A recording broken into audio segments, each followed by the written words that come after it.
Ada Luqman, kisah wanita yang mempertahankan tauhidnya, Asia bintu Muzahim yang bersuamikan Fir'aun, yang Allah abadikan doanya di dalam Al-Quran surah At-Tahrim. Idh qalat, ingatlah ketika Asia binti Muzahim yang disiksa, diikat kedua tangan dan kakinya, berdoa kepada Allah, Rabbi, ujian ini, kesulitan ini tidak ada artinya. Ibnili indaka baitan fil jannah, jika engkau ya Allah, wahai Tuhanku, membangunkan bagiku di sisimu rumah di surga. Tawaran dunia ditolak oleh Asia binti Muzahim.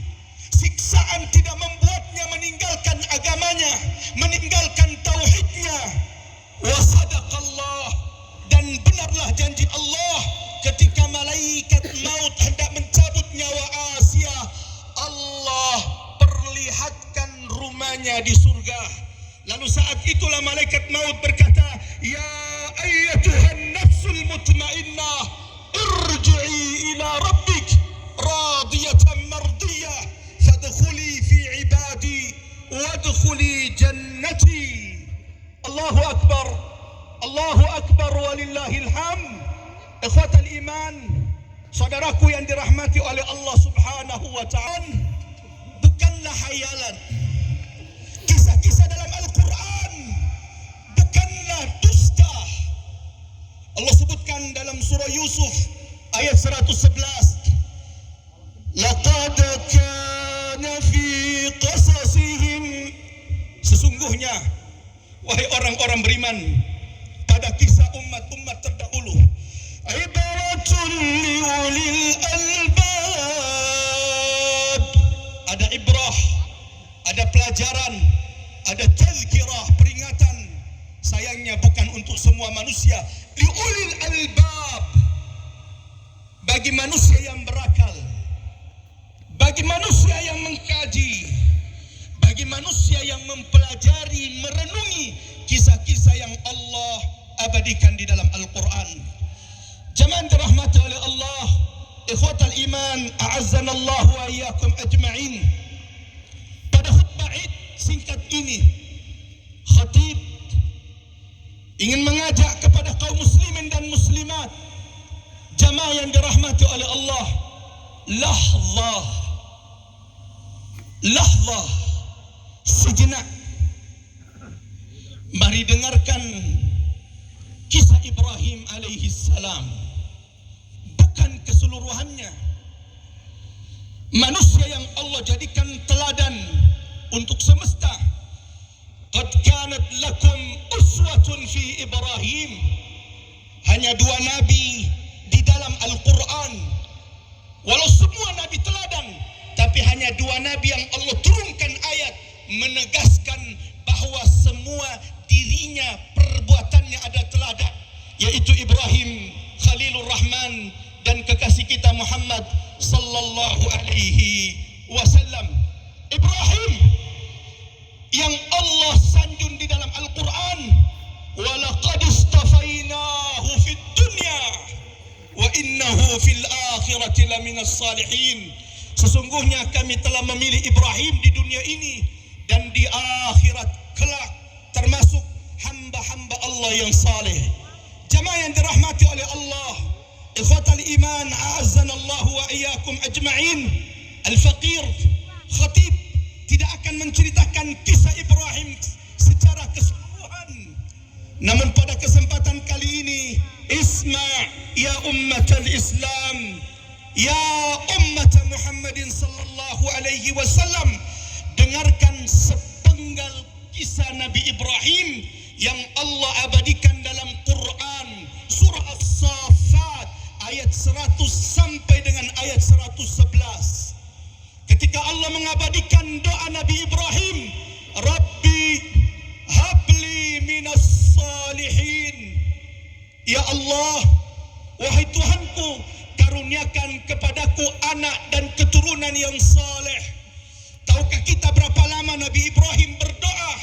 lalu Allah ijabah doa Nabi Ibrahim. Ulama tafsir mengatakan Allah memberikan berita gembira, fabasyarnahu bigulamin halim. Kami berikan berita gembira kepada Ibrahim akan putra keturunan yang cerdas dan pintar ketika Ibrahim sudah berumur 86 tahun. Allahu Akbar. Allahu Akbar. Tanya, tanyakan kepada saudara kita yang sudah 5 tahun menikah, Allah belum karuniakan keturunan, apa yang paling mereka inginkan? Tanyakan kepada mereka yang sudah menikah 10 tahun, apa yang mereka harapkan Allah kabulkan? Ibrahim alaihi salam Khalilur Rahman setelah 86 tahun berdoa, Rabbi habli minas salihin, baru diijabah oleh Allah Subhanahu wa taala. Man nahnu? Siapa kita? Baru 1 bulan berdoa kepada Allah, lalu Allah belum ijabah doanya, lalu ia mulai suudzon, berprasangka buruk kepada Allah. Isma, dengarkan Ibrahim, manusia tercinta di sisi Allah.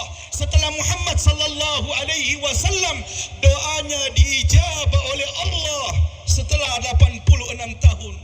Allahu Akbar. Allahu Akbar. Allahu Akbar.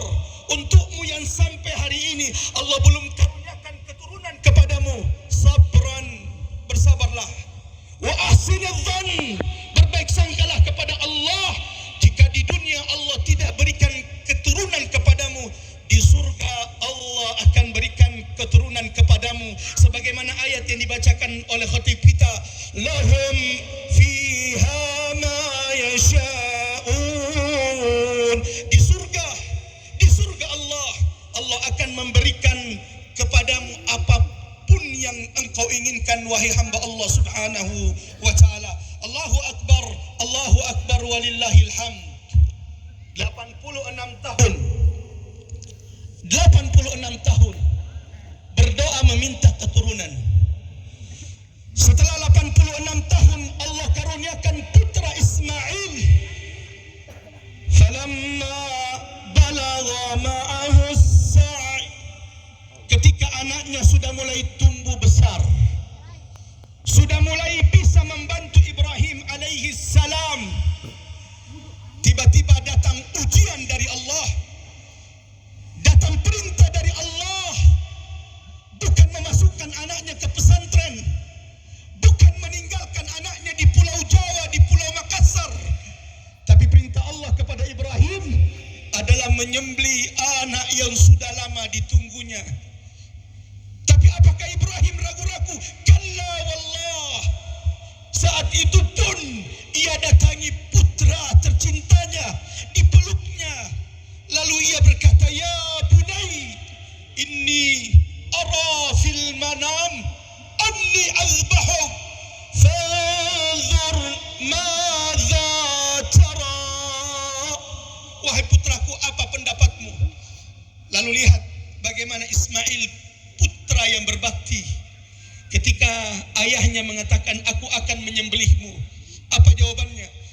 Ya abati fa'al ma tu'mar. Wahai ayahanda, lakukan apa yang Tuhanmu, Rabbmu perintahkan kepadamu. Satajiduni insyaallah. Ayahanda, engkau akan dapati anakmu adalah orang-orang yang bersabar. Lalu dua-duanya sudah siap. Sang ayah sudah siap menyembelih putra yang sudah lama ditunggunya. Lalu sang anak yang berbakti, yang lama tidak bertemu dengan ayahnya, ketika bertemu malah meminta untuk menyembelihnya. Namun dua-duanya teladan umat manusia. Ketika mereka sudah siap, falamma aslama wa tallahu lil jabin. Allahu Akbar. Siapa yang sanggup menyembelih anaknya? Allahu Akbar. Ketika Nabi Ibrahim sudah siap, sudah menajamkan pisaunya, sudah membaringkan Ismail, apa kata Ismail? Ya abati, wahai ayahanda, wahai wajahku. Wahai ayahanda, tengkurapkan jasadku, agar ketika engkau menyembelihku dari tengkukku dari belakang, engkau tidak melihat wajahku. Aku takut ketika engkau melihat wajahku, engkau tidak sanggup melaksanakan perintah Tuhanmu, wahai ayahanda. Lalu Ismail berkata, ya abati, wahai ayahanda, kencangkan diriku, syudda adai, agar aku tidak bergerak ketika engkau menyembelihku, darahku tidak mengenai pakaianmu, sehingga membuat ibuku sedih ketika melihat darahku. Allahu Akbar, Allahu Akbar. Ketika Ibrahim hendak menyembelih, datanglah berita gembira dari Allah, wa fadainahu bizabhin azim. Ketika Allah menggantikan Ismail dengan domba, balaun, ujian dari Allah Subhanahu wa taala. Allahu Akbar, Allahu Akbar, Allahu Akbar, walillahil hamd. Ada 3 ibrah yang khatib ingin sampaikan, 3 pelajaran peringatan bagi setiap di antara kita dari kisah singkat Nabi Ibrahim alaihi salam. Ibrah, pelajaran pertama dari kisah singkat ini, ikhwatal iman, kaum muslimin, saudaraku yang dirahmati oleh Allah Subhanahu wa taala, Ibrahim adalah teladan umat manusia menghadapi ujian harta, ujian dunia dari sisi Allah Subhanahu wa taala. Ada 2 nikmat, ada 2 perkara yang paling banyak melalaikan manusia dari Allah, sehingga Allah ingatkan dalam Al-Quran surah Al-Munafiqun, ya ayyuhallazina amanu, wahai orang-orang beriman, la tulhikum, jangan pernah kalian dilalaikan. Dilalaikan oleh apa ya Allah? Amwalukum wa auladukum.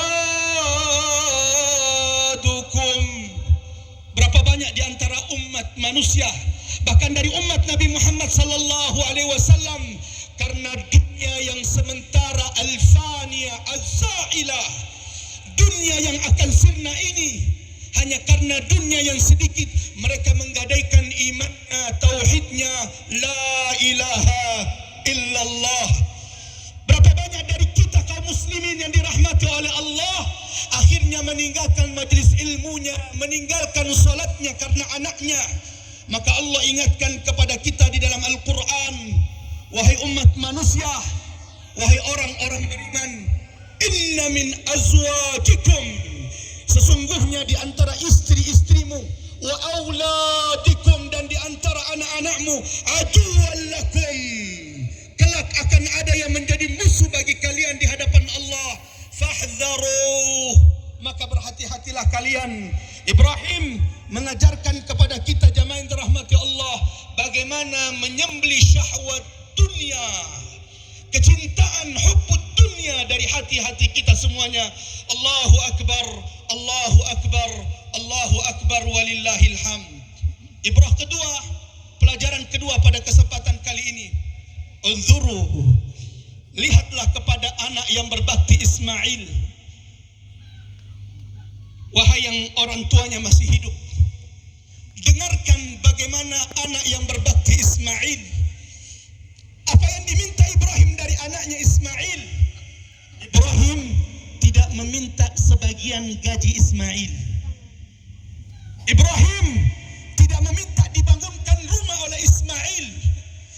Tapi yang diminta oleh Ibrahim dari anaknya, hayat, nyawanya, kehidupannya yang diminta oleh Ibrahim. Lalu adakah sang Ismail putra berbakti ini menolak? Kalla.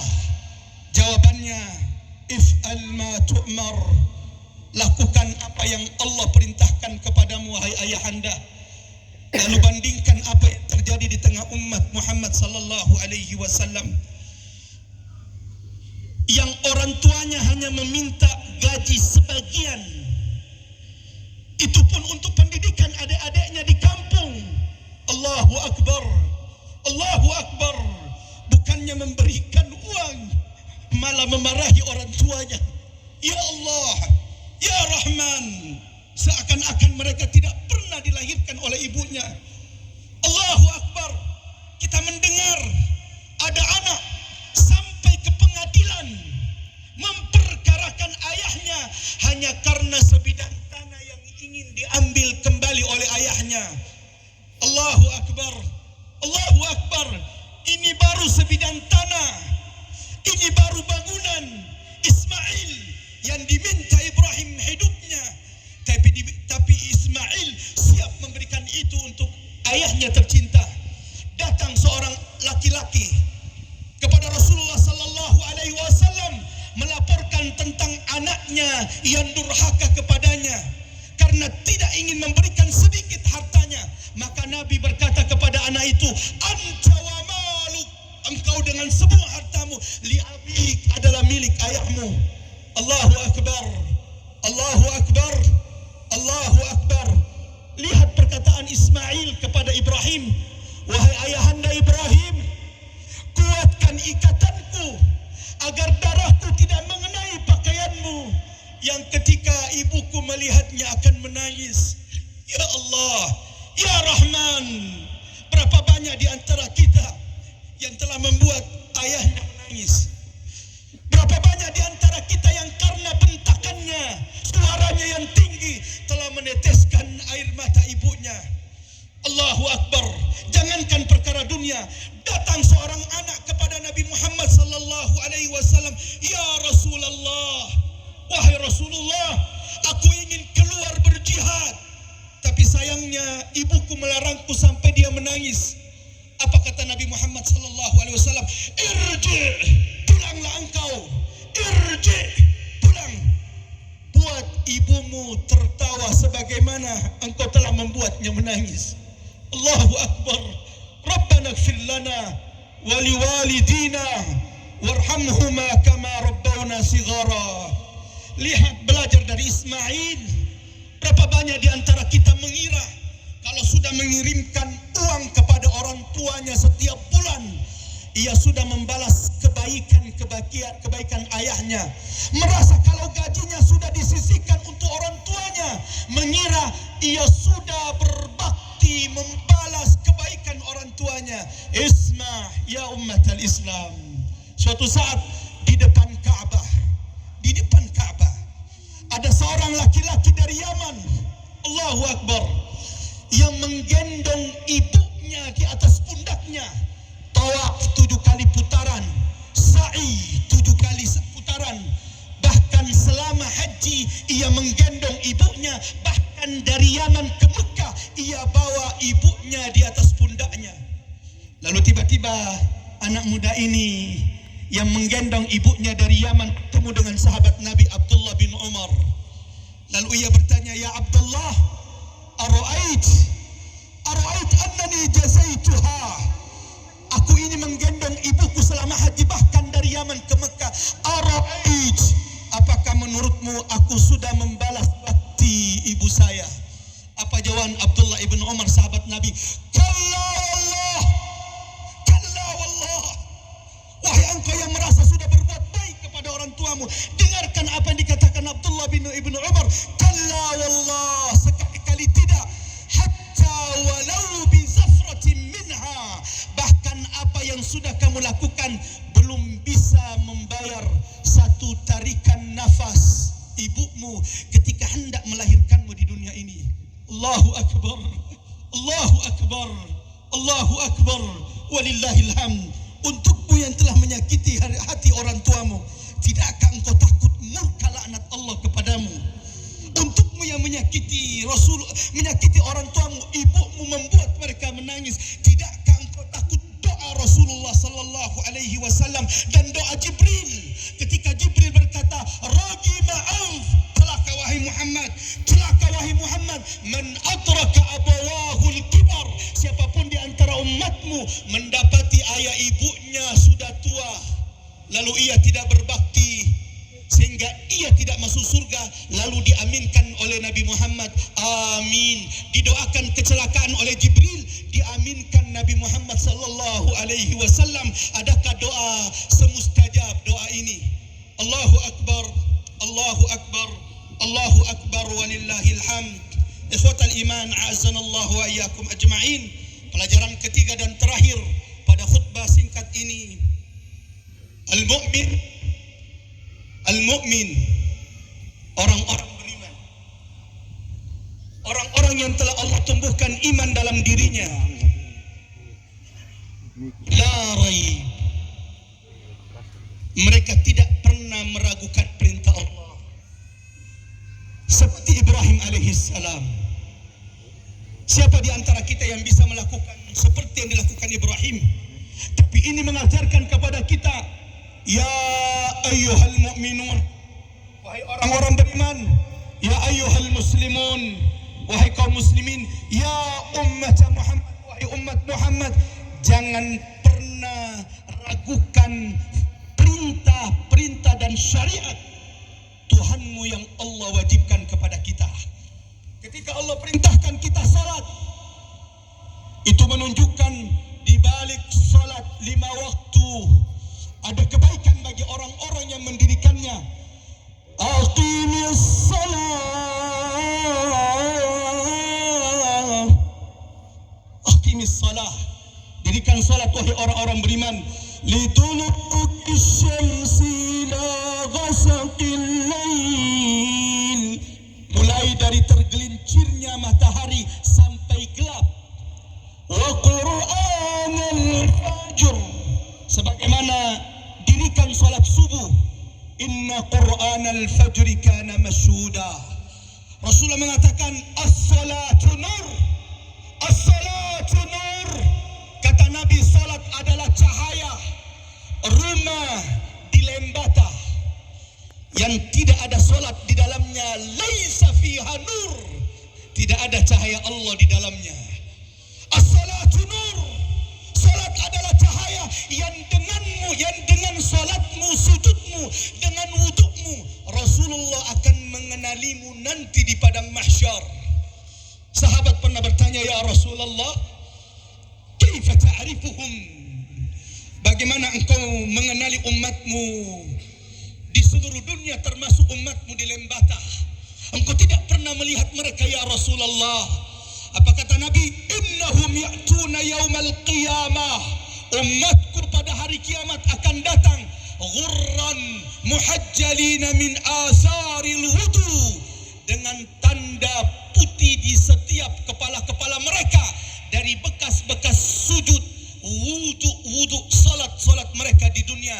Wahai engkau yang hampir tidak pernah sujud kecuali hari Idul Adha dan Idul Fitri, wahai engkau yang tidak pernah sujud kecuali hari Jumat, tidakkah engkau takut kehilangan cahaya pada hari kiamat sehingga Nabi Muhammad sallallahu alaihi wasallam tidak mengenalimu hari itu? Yauma la yanfa'u malun wala banun, tidaklah Allah perintahkan puasa, haji termasuk kurban kecuali ada kebaikan. Wahai umat al-Islam, mudah-mudahan kita termasuk yang dimampukan Allah untuk berkurban. Yang kata Nabi sallallahu alaihi wasallam, sungguh hewan-hewan kurban kita kelak pada hari kiamat akan datang dengan tanduk-tanduknya, dengan kuku-kukunya, dengan bulu-bulunya di setiap bulunya, untuk menjadi pemberat saksi di hadapan Allah Subhanahu wa taala. Akhirnya, ya umat al-Islam, 3 hari ini perbanyak takbir, tahmid, tahlil kepada Allah sebagai bentuk syukur. Wahai umat al-Islam, di antara hikmah disyariatkannya solat Id agar barisan kaum muslimin bersatu, agar hati-hati kita disatukan oleh Allah. Perbedaan solat Idul Adha tahun ini tidak seharusnya membuat kita saling berdebat, saling menyinyir, saling menyindir, saling menyerang, karena dua-duanya memiliki landasan syariat, dalil yang insya Allah kuat, dan semoga dua-duanya diterima di sisi Allah Subhanahu wa taala. Sebagai penutup, ya umat al-Islam, mari sama-sama kita berdoa. Hari ini setelah kita pulang, bisa jadi makanan-makanan kesukaan kita telah siap. Setelah kita pulang, bisa jadi kita mulai menikmati daging-daging. Isma, ketahuilah, Ada saudara-saudara kita di bumi Syam, bumi yang diberkahi, di Palestina dan Suriah, yang bisa jadi hari Id bahkan tidak menemukan hanya untuk sepotong roti mengganjal perut mereka. Isma, jangan buang-buang makanan. Kalau engkau tidak bisa menghabiskannya, berikan kepada tetangga. Karena bisa jadi hari ini saudara kita di Burma, di Gaza, ada yang tidak menemukan hewan sembelih untuk mereka nikmati sekeluarga. Allahu Akbar, Allahu Akbar, Allahu Akbar.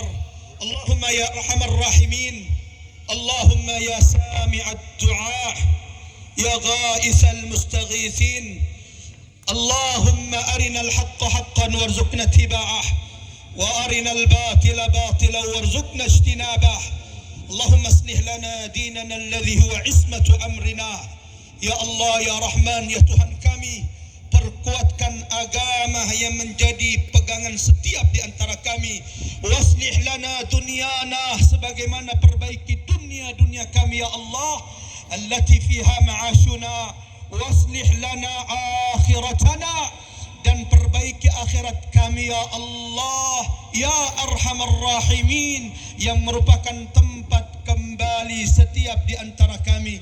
Allahumma inna nas'aluka bi asma'ikal husna wa sifatikal ula an taj'al al-Qur'an al-'azim rabi'a qulubina wa nura sudurina wa jala'a ahzanina wa humumina wa gumumina ya Arhamar Rahimin.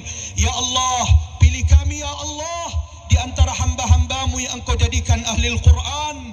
Alimna minhu ya Allah, faqihna minhu ya Allah. Ya Rahman, pilih keturunan kami ya Allah, pilih anak cucu kami ya Allah, untuk engkau berikan amanah Al-Quran, ahlul Quran fi dunya wal akhirah. Allahumma rzuqna tilawat Al-Quran ana al-layli wa atrafan nahar.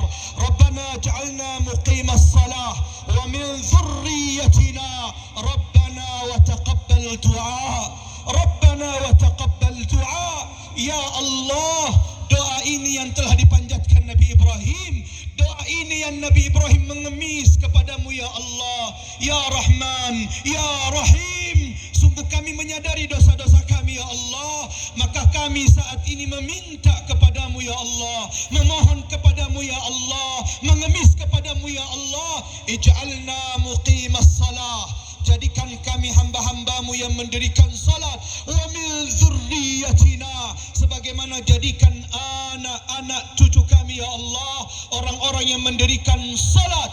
Rabbana wa taqabbal du'a. Ya Allah, ya Rahman, untuk satu doa ini kami mengemis, kami memohon kepadamu ya Allah, ya Arhamar Rahimin. Rabbana ighfir lana wa liwalidina warhamhuma kama rabbawna sighara. Ya Allah, ya Rahman, ya Rahim, sungguh kami tidak akan sampai pada posisi ini kalaulah tidak ada bakti, kalaulah tidak ada kebaikan, kalaulah tidak ada tadhiyah, pengorbanan ayahanda ibunda kami, ayah kami yang tidak pernah mengenal lelah, ibu kami yang terkadang kelihatan kenyang padahal mereka lapar ya Allah. Demi kami anak-anaknya, ya Rahman, ya Rahim, jadikan setiap takbir, jadikan setiap tahmid, jadikan setiap tahlil yang kami panjatkan pada kesempatan kali ini di hari-hari tasyrik ini menjadi penerang kuburan-kuburan orang tua kami. Ya Rabbal Alamin, ya Sami'at Du'a, ya Sami'at Du'a. Rabbana la tuzigh qulubana ba'da idh hadaytana wa hab lana min ladunka rahmah innaka antal wahhab. Ya Allah, untuk semua yang mendengarkan khutbah ini, untuk semua yang bertakbir hari ini, ya Allah, teguhkan iman mereka ya Allah, jaga Islam mereka ya Allah, jangan gelincirkan hati mereka ya Allah, ya Arhamar Rahimin. Jangan matikan kami kecuali Engkau matikan kami dalam keadaan Islam dan dalam keadaan iman, dalam keadaan tauhid, di mana akhir ucapan di setiap lisan-lisan kami adalah la ilaha illallah, la ilaha illallah, la ilaha illallah.